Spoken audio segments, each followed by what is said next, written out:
Bismillahirrahmanirrahim. Assalamualaikum warahmatullahi wabarakatuh. Selamat pagi teman-teman semuanya. Perkenalkan, saya Zidan Nur Kadli dari jurusan Statistika FMIPA UNM. Nah, pada kesempatan kali ini, saya akan mempresentasikan mengenai penelitian, pemodelan dan peramalan konsentrasi gas karbon dioksida atau CO2 bulanan menggunakan metode SARIMA atau seasonal ARIMA. Nah, pemanasan global merupakan salah satu permasalahan global yang sangat penting karena berdampak langsung terhadap perubahan iklim dunia. Nah, salah satu faktor utama penyebab pemanasan global adalah meningkatnya emisi gas karbon dioksida atau CO2. Nah, berdasarkan data global, gas CO2 menyumbang sebagian besar emisi gas rumah kaca. Data konsentrasi CO2 termasuk data direct waktu atau time series karena diamati berdasarkan urutan waktu secara periodik. Nah, data ini umumnya memiliki pola tren dan pola musiman. Sehingga oleh karena itu diperlukan metode statistik yang mampu menangani kedua pola tersebut agar hasil peramalan menjadi lebih akurat. Dalam penelitian ini digunakanlah metode SARIMA karena metode ini mampu memodelkan unsur musiman pada data direct waktu dengan baik. Nah, berdasarkan latar belakang tersebut, maka rumusan masalah dalam penelitian ini terdiri dari 4 poin. Yang pertama, menganalisis pola tren dan pola musiman pada data konsentrasi CO2 bulanan. Kedua, menentukan model SARIMA terbaik yang representatif untuk data tersebut. Ketiga, melakukan uji diagnostik model untuk memastikan model valid secara statistika. Dan yang terakhir adalah melakukan peramalan konsentrasi CO2 di masa mendatang. Nah, kita lanjut. Nah, tujuan penelitian ini adalah untuk mengidentifikasi karakteristik data CO2 bulanan, terutama terkait non-stasionaritas dan pola musiman. Kemudian, kita menentukan spesifikasi model SARIMA terbaik berdasarkan kriteria informasi terkecil. Selanjutnya, melakukan uji diagnostik residual agar model memenuhi asumsi white noise dan normalitas. Dan terakhir, mengevaluasi kemampuan model dalam melakukan peramalan menggunakan ukuran kesalahan statistik. Nah, kita masuk pada model ARIMA. Nah, sebelum masuk ke model SARIMA, terlebih dahulu dijelaskan mengenai model ARIMA itu sendiri. Nah, di mana ARIMA merupakan singkatan dari Autoregressive Integrated Moving Average yang digunakan untuk memodelkan data direct waktu non-stasioner. Nah, model ini terdiri dari 3 komponen utama, yaitu ada komponen AR atau Autoregressive, komponen I atau Integrate yang berkaitan dengan differencing, dan komponen MA atau Moving Average. Nah, ARIMA cocok digunakan pada data yang tidak memiliki pola musiman. Nah, bisa kita lihat di sini, pada slide ini ditampilkan bentuk umum model ARIMA. Secara umum, model ARIMA ditulis dalam bentuk ARIMA PDQ, di mana P itu menunjukkan order P ini menunjukkan order autoregressive. Nah, lalu ada D menunjukkan banyaknya differentiating dan Q menunjukkan order moving average. Lalu model ini digunakan untuk menangkap hubungan nilai sekarang dengan nilai masa lalu serta error sebelumnya. Bisa teman-teman lihat pada rumusnya dan keterangan rumusnya. Lanjut, kita masuk pada model SARIMA. Di sini model SARIMA sendiri merupakan pengembangan dari model ARIMA dengan menambahkan komponen musiman. Karena data CO2 bulanan memiliki pola yang berulang setiap periode tertentu, maka SARIMA lebih sesuai digunakan dibanding ARIMA biasa. Nah, model SARIMA ini mampu menangkap pola jangka pendek sekaligus pola musiman dalam data. Kita bisa lihat bentuk umum dari model SARIMA. Secara umum, model SARIMA ini ditulis dalam bentuk SARIMA PDQ dikalikan dengan PDQ. Nah, PDQ kecil dikalikan dengan PDQ besar, musiman dengan periode S. Nah, parameter musiman digunakan untuk merepresentasikan pola berulang dalam interval tertentu. Misalnya, data bulanan dengan periode musiman 12 bulan. Nah, bisa teman-teman lihat di sini ada rumusnya maupun keterangan rumusnya. Nah, adapun salah satu komponen yang tidak kalah penting yaitu seasonal differencing. Nah, salah satu komponen penting dalam SARIMA itu adalah seasonal differencing yang dimana proses ini dilakukan untuk menghilangkan non-stasionaritas yang disebabkan oleh pola musiman. Prinsipnya yaitu mengurangi nilai data sekarang dengan nilai pada periode yang sama di musim sebelumnya. Dengan seasonal differencing, pola musiman dapat dikurangi sehingga data menjadi lebih stasioner. Nah, bisa kita lihat di sini pada tahap ini identifikasi model, penentuan orde Sarima dilakukan menggunakan plot ACF dan PACF. Dari pola ACF dan PACF dapat diidentifikasi kemungkinan parameter autoregresif maupun moving average, baik untuk komponen non-musiman maupun musiman. Nah, leg-leg musiman menjadi indikator penting dalam penentuan model Sarima.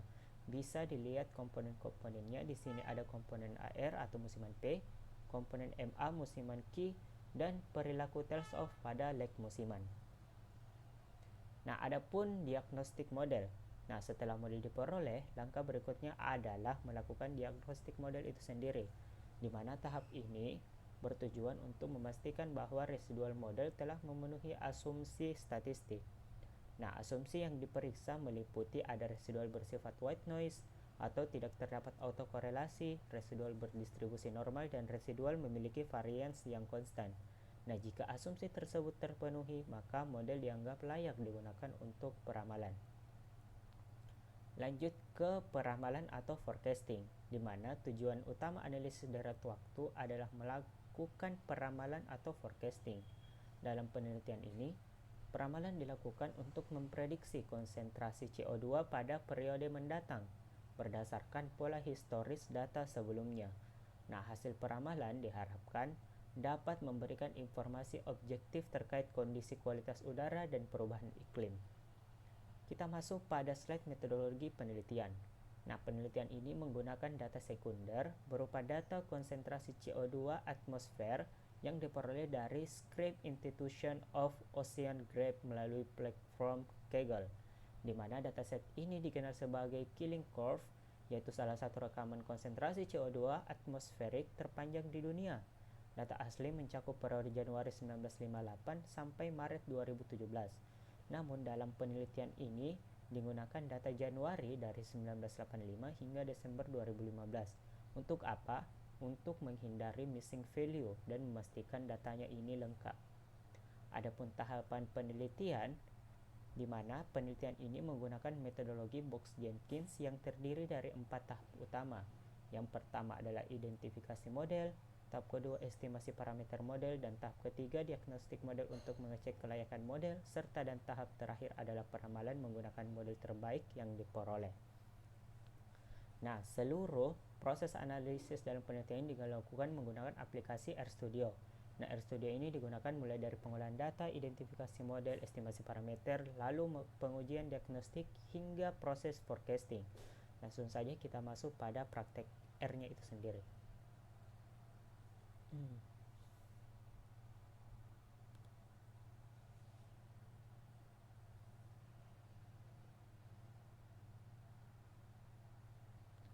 Nah, di sini kita masuk pada praktek R-nya. Nah, di sini pada bagian awal dilakukan pemanggilan library yang diperlukan. Nah, terdapat 3 library yang digunakan, yaitu ada library RedR, Forecast, dan T-Series. Nah, di mana library RedR ini digunakan untuk membaca data di file CSV. Lalu library Forecast digunakan untuk proses pemodelan ARIMA dan SARIMA, forecasting, serta evaluasi model. Sedangkan untuk library T-Series ini digunakan untuk melakukan pengujian statistika seperti uji augmented Dickey-Fowler atau ADF.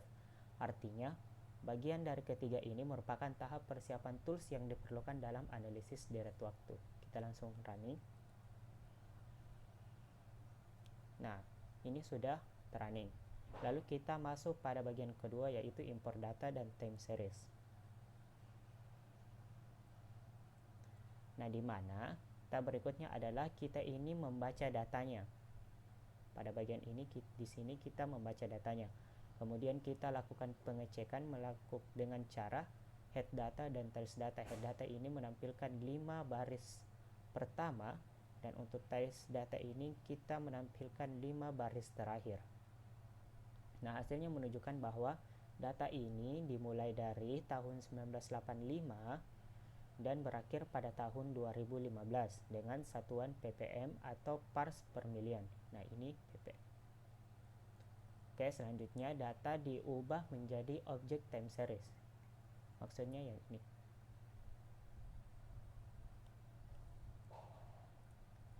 Nah, kita ubah menjadi object time series dengan parameter frekuensi 12, di mana ini menunjukkan bahwa data bersifat bulanan karena dalam satu tahun terdapat 12 periode. Kemudian kita munculkan plotnya. Nah, bisa teman-teman lihat dari grafik terlihat bahwa konsentrasi CO2 terus meningkat dari tahun ke tahun, yaitu dari sekitar 345 ppm pada tahun 1985 menjadi sekitar 402 ppm pada tahun 2015. Selain itu, terlihat juga adanya pola musiman yang berulang setiap tahun. Nah, adanya tren dan pola musiman ini menunjukkan bahwa data ini belum stasioner, sehingga perlu dilakukan differentiating sebelum pemodelan Sarima. Dan di sini dia ini datanya belum stasioner secara rata-rata. Lalu kita lanjut pada uji varians.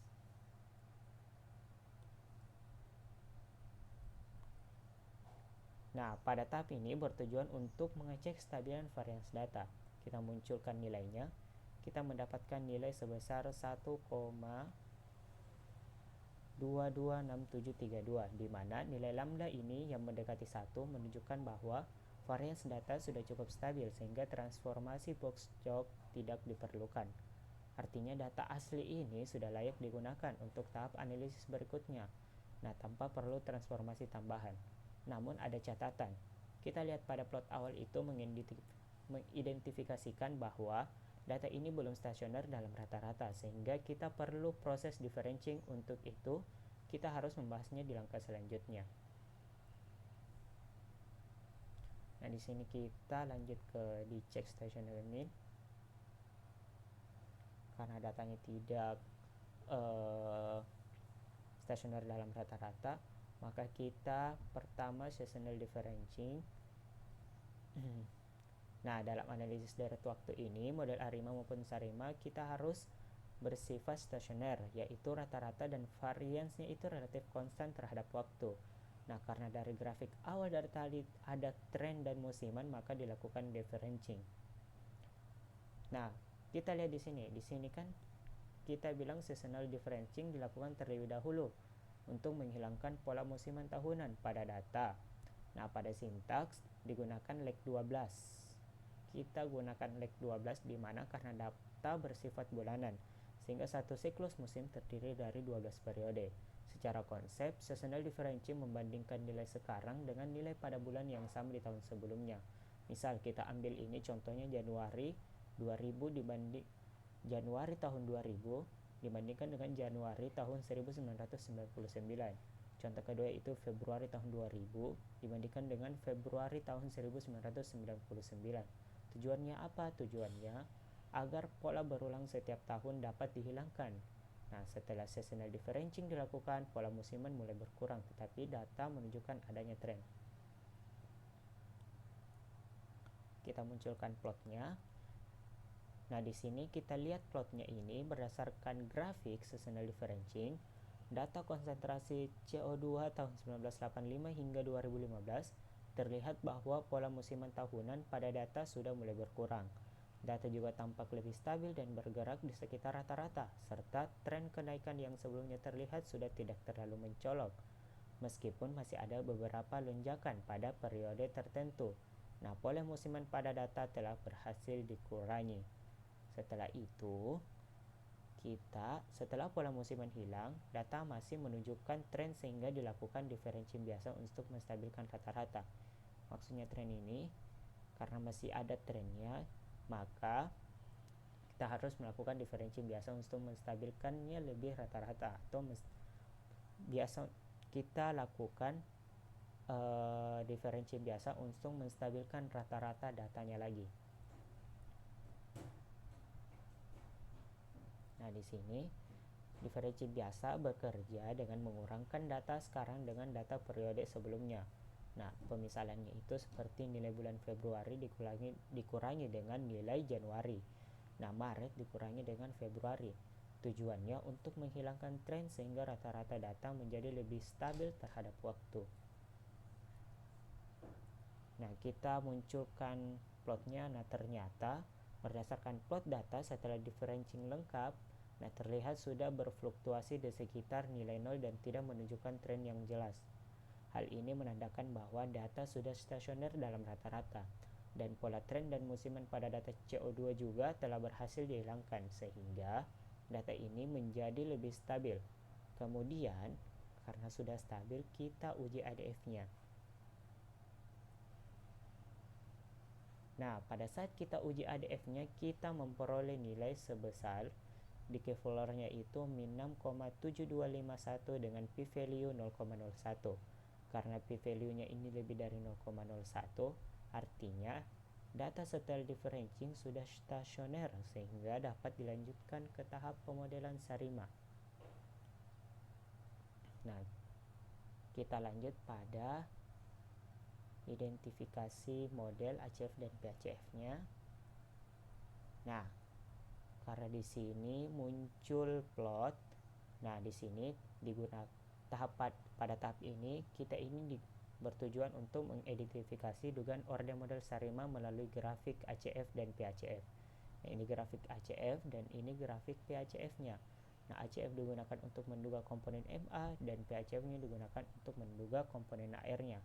Sehingga didapatkan dari plot itu dengan komponen non-musiman pola ACF-nya itu yaitu tails off atau menurun perlahan, lalu pola untuk PACF-nya itu cut off setelah leg 1 dan leg 2. Nah, ini menunjukkan kemungkinan ada AR1 atau AR2. Lalu kita lihat musiman leg 12-nya, pada pola ACF-nya itu spike signifikan pada leg 12 dan pola PACF-nya itu pola cut off pada leg 12. Nah, di mana ini mengidentifikasikan bahwa ada seasonal MA1 dan musiman Q sama dengan 1. Nah, berdasarkan pola pemotongan dan peluruhan pada grafik, diperoleh beberapa kandidat model. Kemudian dipilih dua model yang dianggap paling representatif, yaitu ada SARIMA 110, SARIMA 110, dan SARIMA 210 011 dengan leg 12. Sehingga kita langsung estimasi model SARIMA-nya. Untuk model A itu dengan 110 011 12, dan untuk model B itu SARIMA 210 dengan seasonal 011 dengan leg 12. Nah, pada tahap ini dilakukan pembentukan model SARIMA berdasarkan hasil identifikasi sebelumnya. Nah, model pertama memiliki AR orde 1. Nah, sedangkan model kedua memiliki AR2. Ya, ini perbedaannya. Nah, kedua model sama-sama menggunakan differencing biasa satu kali dan seasonal differencing satu kali. Lalu kita lanjut pada pemilihan model IC. Nah, pada model A diperoleh nilai IC sebesar 222,4081 dan IC untuk model B 208,4796, di mana dalam pemilihan model nilai IC yang lebih kecil menunjukkan model yang lebih baik. Karena model B memiliki nilai IC yang paling kecil, maka model terbaik yang dipilih adalah SARIMA 210 011 12. Artinya model ini paling baik dalam menjelaskan pola data CO2 dibandingkan model lainnya. Lanjut, kita coba untuk diagnostic checking untuk model B-nya. Nah, ternyata pada saat kita diagnostic checking untuk model B ini, kita itu mendapatkan hasil di mana p-value-nya sebesar 0,9346, di mana karena p-value-nya ini lebih besar dari 0,05, maka residual ini bersifat acak atau white noise. Artinya, model sudah mampu menangkap pola data dengan baik dan tidak ada pola tersisa pada residual. Dengan demikian, model layak digunakan untuk forecasting. Nah, sebelum melakukan forecasting, kita coba cek uji normalitasnya. dengan menggunakan Jarque-Berat test. Nah, di sini pada saat kita melakukan dengan Jarque-Berat test, kita mendapatkan hasil sebesar p-value 0,06634. Ini. Nah, di mana karena p-value-nya ini lebih besar dari 0,05, maka residual berdistribusi normal. Nah, adapun visual tambahannya. Nah, selain itu pada grafik Kiki plot ini, titik-titik residual juga mengikuti garis diagonal sehingga semakin memperkuat bahwa asumsi normalitas residual telah terpenuhi. Artinya model Sarima yang diperoleh valid secara statistika. Nah, karena semuanya sudah terpenuhi, maka bisa kita lakukan yang namanya forecasting. Nah, forecasting itu sendiri digunakan untuk meramalkan konsentrasi CO2 selama 24 bulan atau 2 tahun ke depan. Nah, bisa kita lihat di sini hasil forecastingnya ini menunjukkan bahwa konsentrasi CO2 ini diprediksi terus mengalami peningkatan. Nah, sebagai contoh atau hasilnya, nah bisa teman-teman lihat di sini pada Januari tahun 2016 diprediksi sekitar 402,8910 ppm. Dan untuk pada tahun Mei, dia menunjukkan pada tahun 2017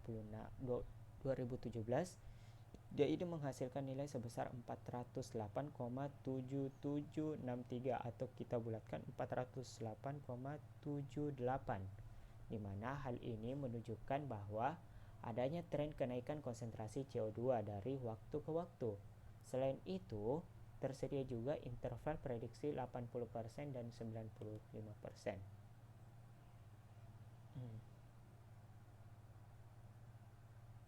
Nah, yang dimaksud 80% dan 95% ini 80%-nya, ini 95%-nya. Nah, interval ini menunjukkan rentang kemungkinan nilai aktual di masa depan. Nah, semakin jauh periode peramalan kita, rentang interval ini semakin lebar karena ketidakpastian prediksi semakin meningkat. Lalu setelah itu kita evaluasi akurasi. Nah, hasil evaluasi ini menunjukkan bahwa nilai RMSE-nya sebesar 0,311838 dan nilai MAPE-nya sebesar 0,6541348%, di mana nilai MAPE yang kecil ini menunjukkan tingkat kesalahan peramalan sangat rendah. Artinya model Sarima ini memiliki kemampuan prediksi yang sangat baik terhadap data CO2. Nah, lanjut kita validasi out of sample-nya.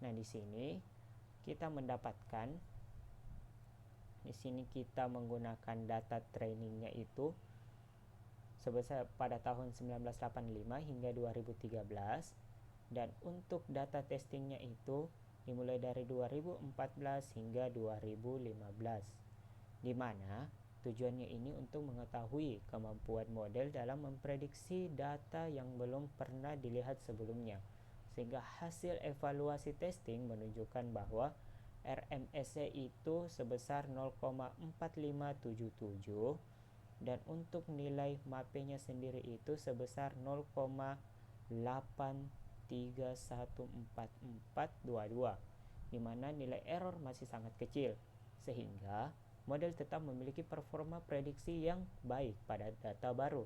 Selain itu, diperoleh juga nilai Tells U, di mana sebesar 0,3201. Nah, karena nilainya ini kurang dari 1, maka model forecasting dianggap baik dan lebih akurat dibanding metode prediksi naif. Sehingga kita bisa tarik kesimpulan dari penelitian atau presentasi ini, karena berdasarkan hasil analisis, data konsentrasi CO2 memiliki pola tren meningkat dan pola musiman tahunan. Nah, setelah dilakukan proses differentiating, data menjadi stasioner dan dapat dimodelkan menggunakan Sarima. Nah, model terbaik yang diperoleh adalah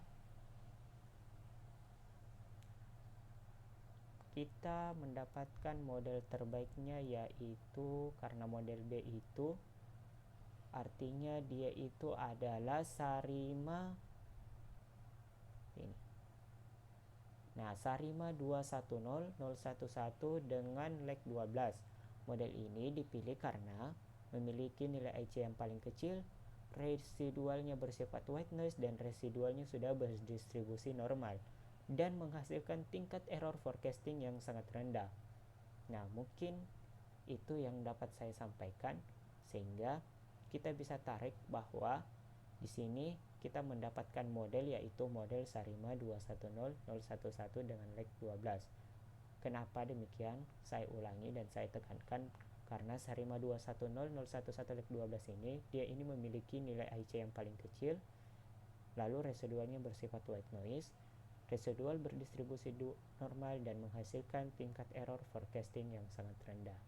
Nah, mungkin itu saja yang dapat saya sampaikan, dan saya mengucapkan banyak terima kasih atas perhatian teman-teman semuanya dalam menyimak video yang telah saya buat.